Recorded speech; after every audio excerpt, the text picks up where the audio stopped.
Hello বন্ধুরা, কেমন আছেন? আশা করি ভালো আছেন। আবারও চলে এলাম আরেকটি রেসিপি নিয়ে। আজকের রেসিপি হলো রুই মাছের পেটি দিয়ে মুসুরির ডাল। তো রেসিপিটা আমি শুরু করব, আপনারা আমার সাথে থাকুন।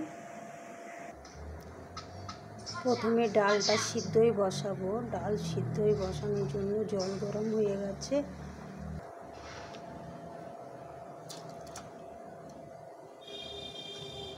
ডালটা সিদ্ধর সময় আমি কিছুই ব্যবহার করব না।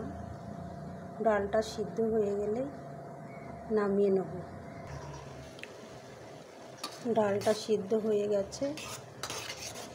আমি ডালের পরিমাণটা অল্প নিয়েছি, আপনারা বাড়িয়ে দেবেন।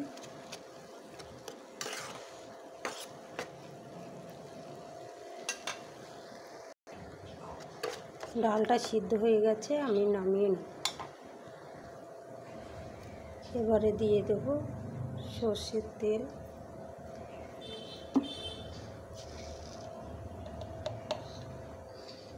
কাঁচা জিরে, শুকনো লঙ্কা। আর ডালের পরিমাণটা যেহেতু অল্প, সেই জন্য আমি ছোট্ট একটি তেজপাতা।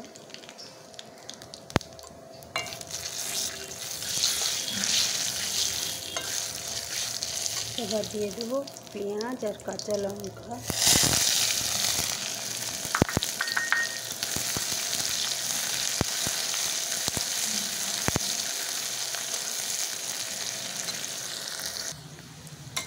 অনেকটা লাল হয়ে গেছে। এবার দিয়ে দেব আদা আর রসুন বাটা।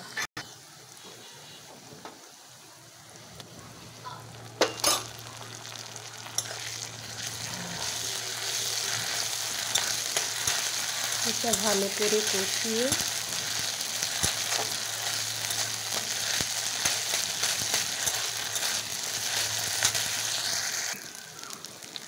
এটা কষানো হয়ে গেছে। এবার দিয়ে দেবো পেঁয়াজ। না, ভুল হয়ে গেছে, মাফ করবেন। এবার দিয়ে দিচ্ছি টমেটো।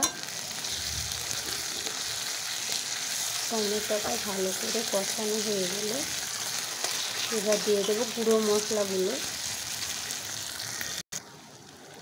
এবার নুনটা দিয়ে দিই টমেটোটা, তাহলে টক করে সিদ্ধ হয়ে যাবে।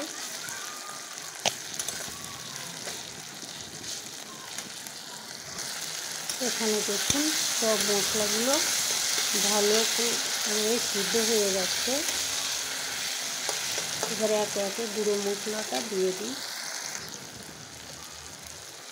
হলুদ, অল্প একটু শুকনো লঙ্কা,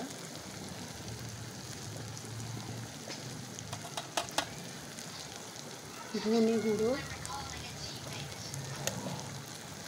জিরের গুঁড়ো। এটা ভালো করে কষিয়ে মশলাটা ভালোভাবে কষানো হয়ে গেছে। এবার দিয়ে দেবো মাছ। মাছে আমি কোনো মশলা মাখাইনি। এই মশলাতেই মাছটা ঢাকা চাপা দিয়ে সিদ্ধ করে নেব। আর যখনই মুসুরির ডালটা বাড়ানো হবে, তখন মাছের পরিমাণটাও বাড়াতে হবে। আমার ডাল অল্প, মাছটাও অল্প। মাছটা মশলা দিয়ে ঢাকা দিয়ে দিয়েছি। এবার আমি উপর থেকে একটি প্লেট দিয়ে ঢাকা দিয়ে দেবো, দিয়ে সিদ্ধ করে নেব।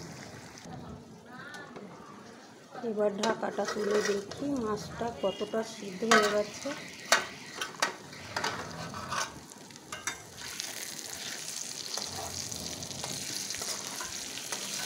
মাছটা ভাজলেও হতো, কিন্তু আমি ভাজিনি। ভাজলে মাছটা একটু শক্ত হয়ে যেত।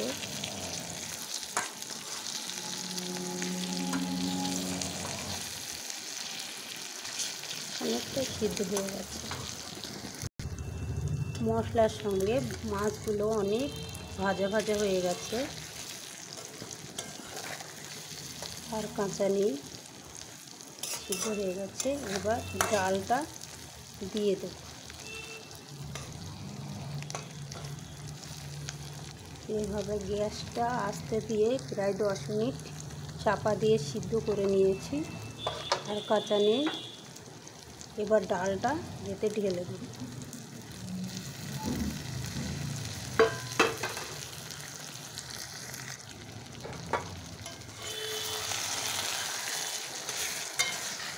এই রেসিপিটা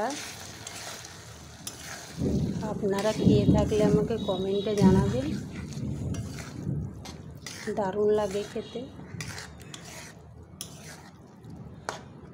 নাড়াচাড়া করতে করতে মাছটা অনেকটা ডালের সঙ্গে মিশে যাবে।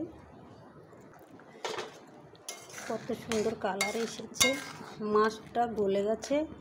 এবার নামানোর আগে একটু গরম মশলা দিয়ে দেব। গরম মশলা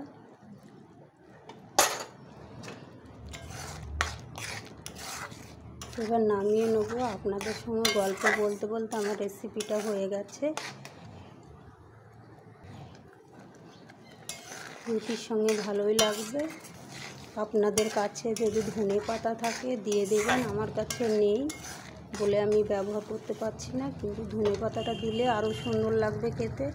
গরম ভাত কিংবা রুটির সঙ্গে খেতে ভালো লাগবে। হয়ে গেছে আজকের রেসিপি। বাড়িতে বানিয়ে দেখুন, দারুণ লাগবে খেতে। আবারও আসবো আরেকটি রেসিপি নিয়ে।